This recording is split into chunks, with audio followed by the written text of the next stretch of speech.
Good evening and welcome to Wellness Matters. I'm your host, Dr. Nasser Syed. What does wellness look like to you? When you think of someone who is well and healthy, what comes to mind? Wellness is more than just your physical health. In fact, there are 8 dimensions to your wellness: emotional, spiritual, intellectual, physical, environmental, financial, occupational, and social. Tonight, we are going to take a more in-depth look at spiritual wellness and how it affects your well-being.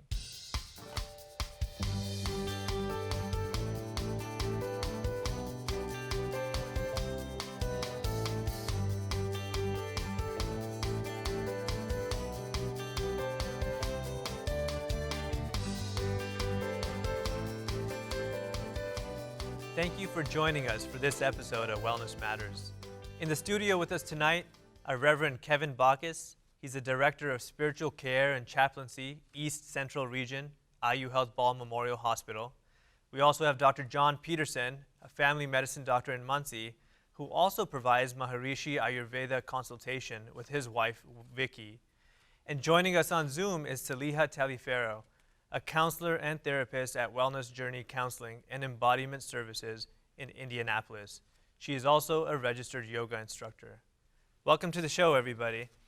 So, before we start the conversation about any specific topic, it's always good to get a definition of what we're talking about.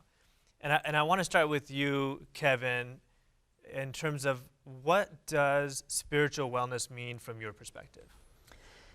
Spiritual wellness is a person having the ability to define their meaning and purpose in life, defining how they find hope in life, and figuring out essentially how life works and developing a worldview. So that when life throws you a curveball, you have a foundation to stand on so that you can continue to cope and live through whatever that curveball might be that comes your way. Got it. Perfect. Dr. Peterson, from your perspective, what do you think spiritual wellness?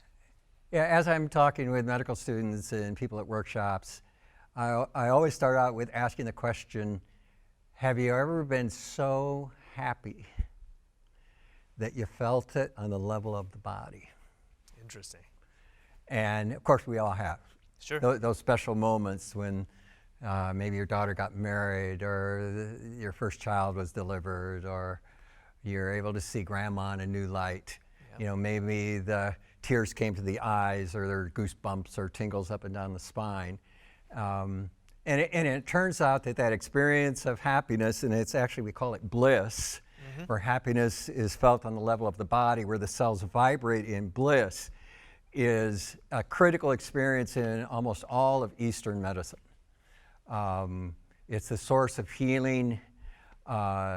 It's probably the most important experience that we can have as human beings. We have the ability through our nervous system and physiology to actually experience bliss, and that bliss has to come from someplace, and that someplace is this deep, inner, silent reservoir of creative intelligence, that from which everything comes.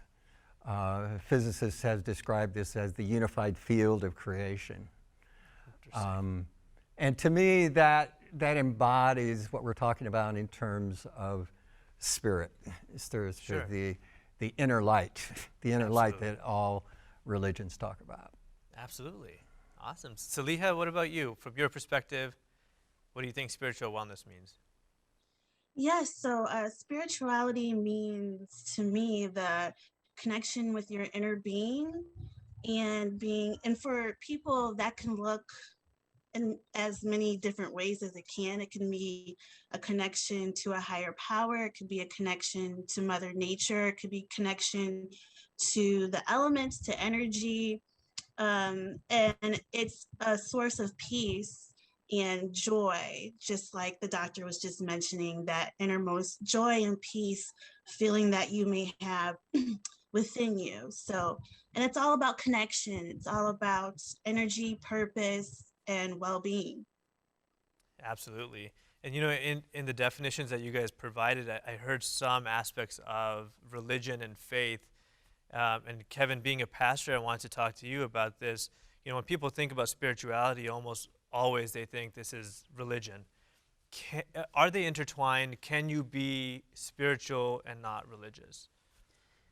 They can be intertwined, but they can also be separate. As a religious, faith-filled person, my faith helps define my spirituality. It helps define my meaning and purpose. It helps define how I find hope and joy and peace in this world. Not everybody grabs onto faith in that way, and they may grab onto family or a job or a family pet, something Sure. along those lines, and that's kind of what helps form their spirituality, brings that joy or bliss that was mentioned earlier. Absolutely. We talk about spirituality, and it's always, we've kind of gotten a really good definition from all of you here. The question always comes about, or if someone asks you, how spiritual are you? How do you answer that question?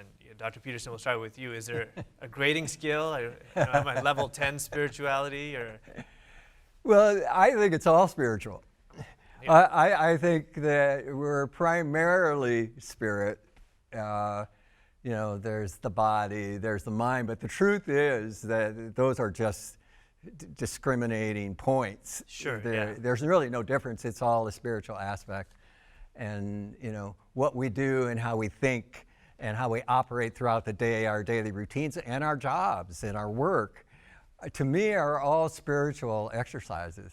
Sure. So they're all, even every sip of fluid that we drink is a prayerful spiritual exercise. So to me, there's really no separation of it all.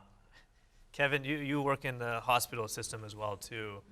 When you're seeing patients, can you define on paper where this person's spiritual level is if you were able to ask them certain questions, or is there a questionnaire that you use? Or We do assessments on patients oftentimes, and it's not necessarily a direct questionnaire of this question, this question, this question, Sure. but ultimately we want to find out what grounds you, what gives you hope.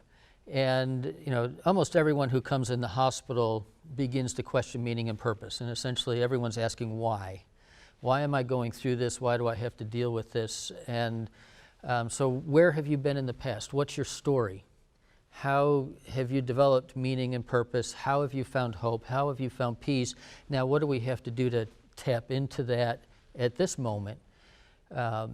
Sometimes it's difficult, especially right now. If you have someone who focuses a lot on family, what's not allowed in the hospital right now? Sure. It's all that family. Visitation is very limited. So now how can we help that person connect with family so that their spirit is fed? Sure, absolutely.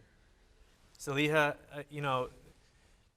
we talk about spiritual wellness, and it's wonderful. My question would be, if I've gone to my physician, my cholesterol is fine, my blood pressure is fine, I'm not taking any medications, I should be okay. Why do I need to focus on spiritual wellness? Why would someone come to your facility, for example, to further better themselves, if that's a way to describe it? Why is spiritual wellness important? Sure, absolutely. I think there's a reason why we have that saying, mind, body, and spirit. Everything's connected. If one isn't doing well, then everything else could not function well as, also. So I have a lot of clients that come in seeking what their purpose is, seeking how to adjust in tough situations, and noticing that kind of mental health decline because of that spirituality piece missing. So that's really important in mental health, is that all therapists really should ask the question, are you religious, are you spiritual? Make sure that they take note of that because it is a strength that we can use in therapy to help individuals with their mental health. So taking note of their spirituality is very important.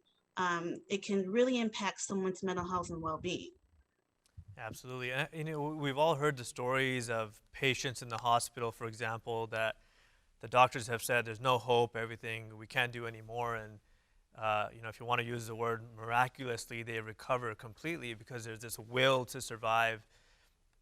Talk to me about that, Dr. Peterson. Can you will yourself to heal? It's not that the unified field, that source of spirituality, doesn't exist. It's there. It permeates everything in creation. It's just that we lose our connection with it. Okay. Maharishi called it the mistake of the intellect. We got enchanted in everything out there through the outward stroke.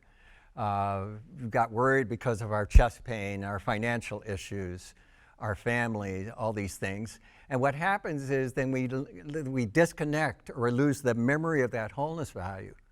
So the whole idea then at that point is to kind of reconnect through the inward stroke of life, through daily routines, through prayer, through scripture, through meditation, through yoga, through all these different things, eating right, that to reconnect with that wholeness value so that your spirit can then manifest itself and the bliss and happiness can then come out and then heal what needs to happen. Absolutely. And you brought up the Maharishi Ayurveda sort of practice or medicine. Tell us a little bit more about what that is and how you got into it, how long you've been practicing it. And well, my wife and I were very fortunate. We got interested in meditation techniques during the 60s. My wife became a teacher of transcendental meditation in the early 70s. I learned advanced techniques based on the Yoga Sutras that my wife and I have practiced for an hour twice a day over the last 50 years. Oh, wow. We've never missed a meditation. It's kind of like brushing your teeth. Sure, yeah. You don't feel quite right until you've had that kind of cleanse, that mental, emotional, spiritual cleanse. And we were lucky to study with Maharishi and the great Vaidya's, the masters of Ayurveda, who were the deans of the medical schools in India. Because of our medical system, when they came to the United States, they had to have a licensed doctor from the United States sit in with them. Okay. And there was a group of us, medical doctors in the U.S., Deepak Chopra and some others who were fellow students of mine, who then sat in with these Vaidyas, and we didn't know who they were, but we learned huge amounts of information. Whenever they'd come to the Midwest, then I had a chance to study with them. And then I spent some time with the Dalai Lama, and it's been so fortunate. It's just been a fortunate run. Yeah, absolutely. Through the world in the forest of spirituality. So, Kevin, you brought up earlier a little bit about finding meaning and purpose to your life. How and where does one go about trying to find this purpose or meaning? Well, and it depends on the individual. A lot of times it comes from our upbringing. Okay. We learn it in our family units. We may learn it in school if we're attending school. We may learn it through our faith. As a Christian, Christians feel a call, and a lot of times that helps define your meaning and purpose in life. The groups that you participate in, community groups and so forth, the people that you rub elbows with, sometimes it's a feeling in your heart, in your mind, that leads you into finding your meaning and purpose, because it gives you a sense of peace. It brings you that sense of joy. It offers that sense of hope that I think all of us are seeking out in life. Absolutely. Yeah, the calling, that's an important concept throughout the world, really. In India and China and in the East, it's called correct dharma. And doing that in life, which is most spiritual, that brings the most happiness and fulfillment.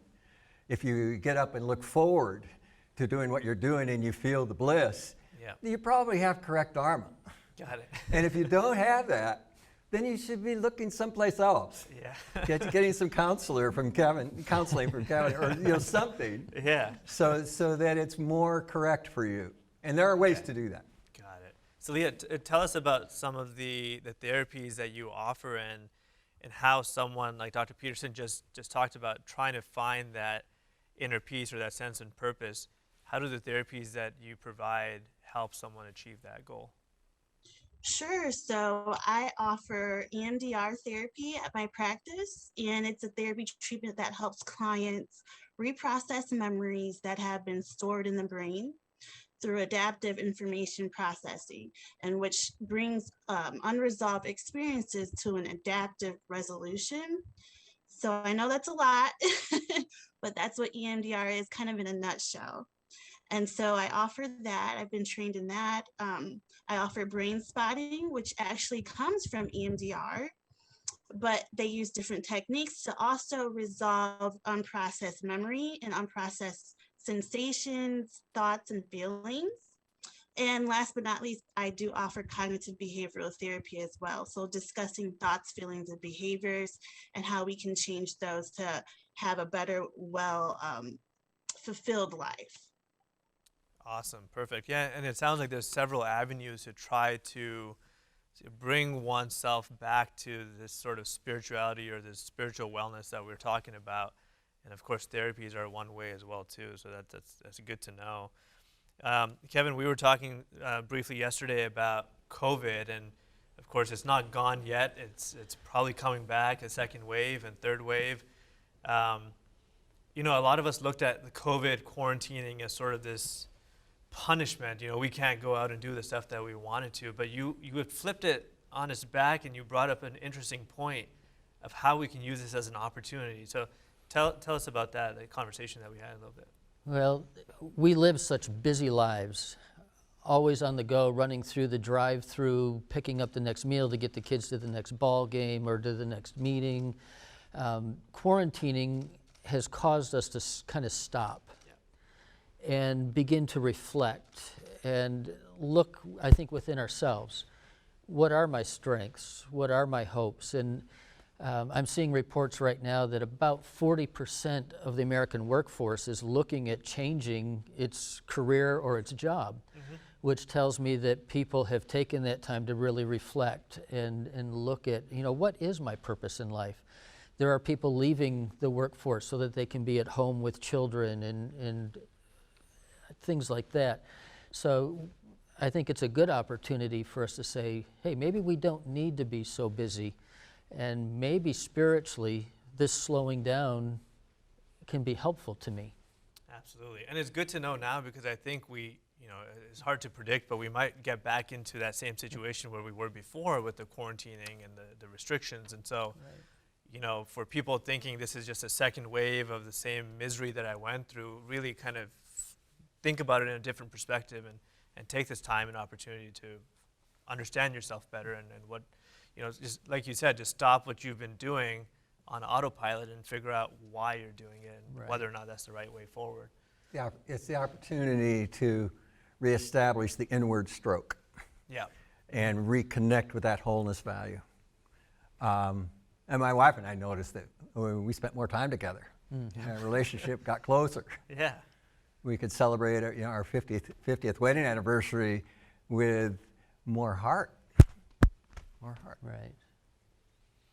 I wanted to bring up social media. It's one of those things where it's so prevalent today in today's society, and you know, we talk about there's a lot of benefits of social media, and there's just as much harm in it as well too, and it really depends on how you use it.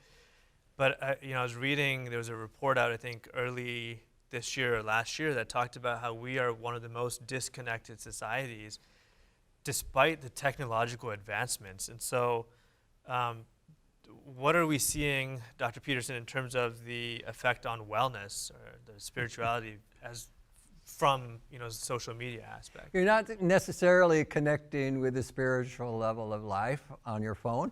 Yep. There are some attempts, but they're not very good. Yeah. If you look at it purely in terms of quantum physics, Yeah. you know, we have fields, right? We have in nature, they have power over you, but you can't see them, like gravity. Yep. And the strong and the weak interactions within the nucleus. And then the electromagnetic field. Well, these devices are electromagnetic, but the underlying field of those four fields is something called the unified field. Okay. Quantum physicists love to talk about this. Einstein tried to define this mathematically before he died. And the unified field is actually exactly the same thing as what the ancient Vedic rishis were describing in terms of this silent reservoir of creation. So you can't necessarily, on the electromagnetic plane, dive into the unified field. Sure. In fact, I think it obstructs it. Oh, yeah, It sets us an obstruction to the incredible experience of bliss and belief that can come. Yeah, absolutely. Saliha, I'm going to ask you what I would say is a simple question, but it really is not.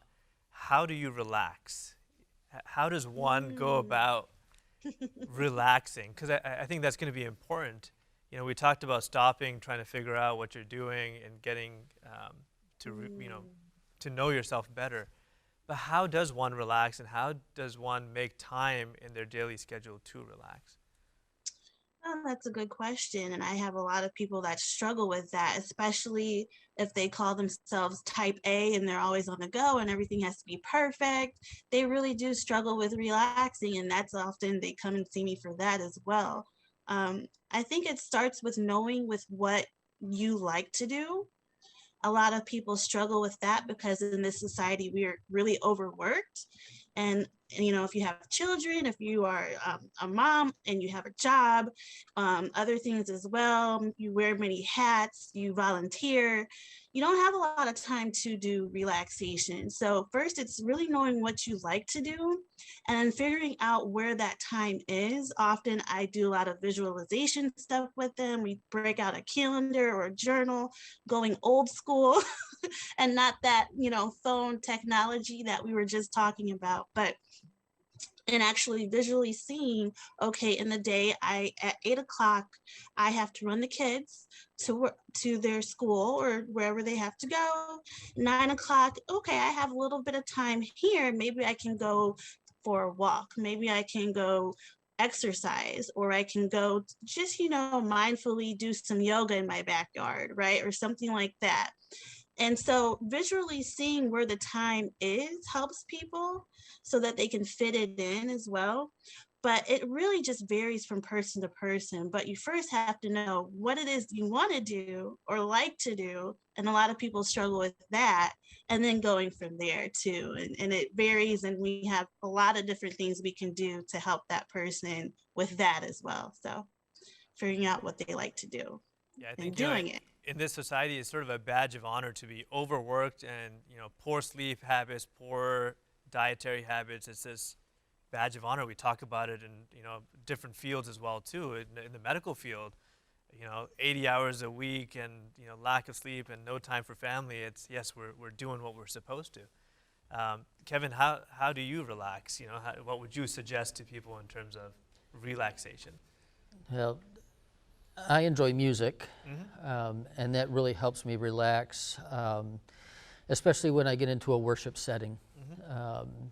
So we were really excited when everything started to open back up and we could go offline and get back into the church again.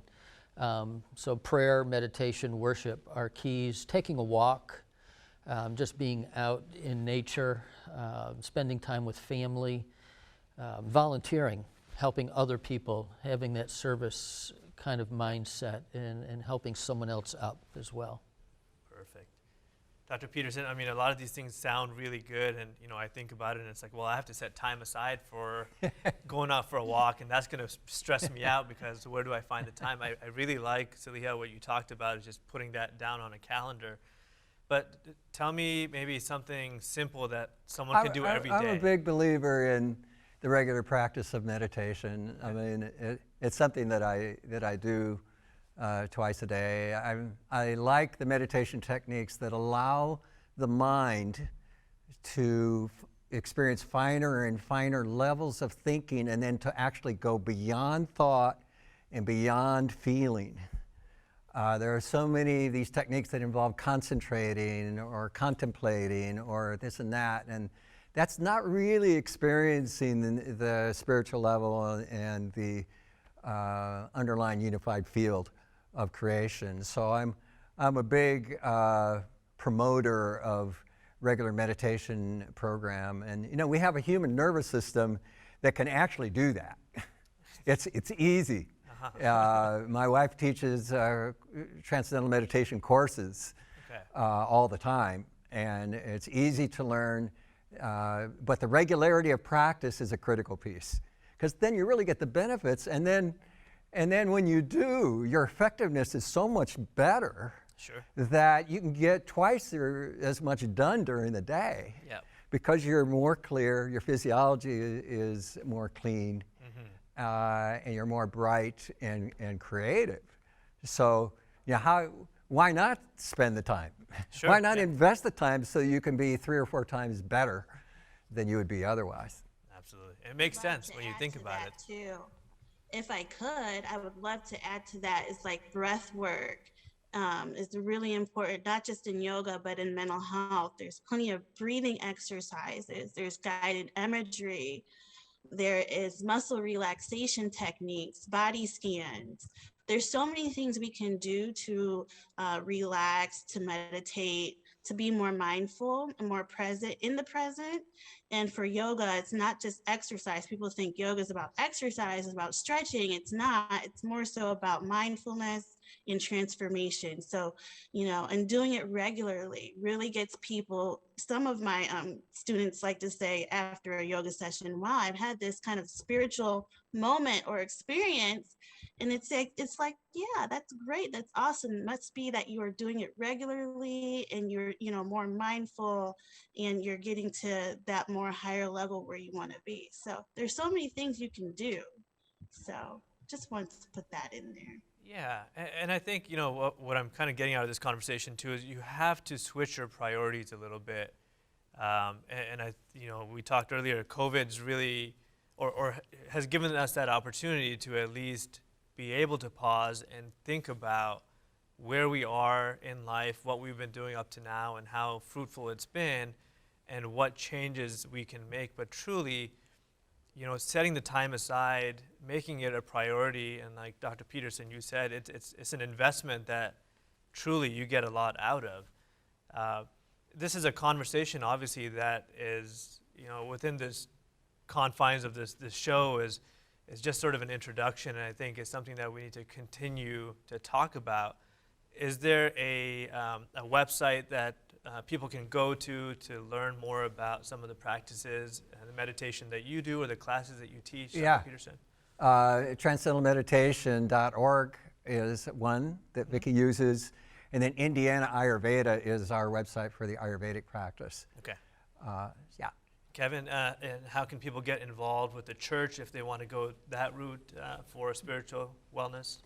Well, there are churches almost on every corner anymore. And again, kind of what's already been said, you've got to find where you're comfortable and what you like and get there. Just give it a try. Sure, absolutely.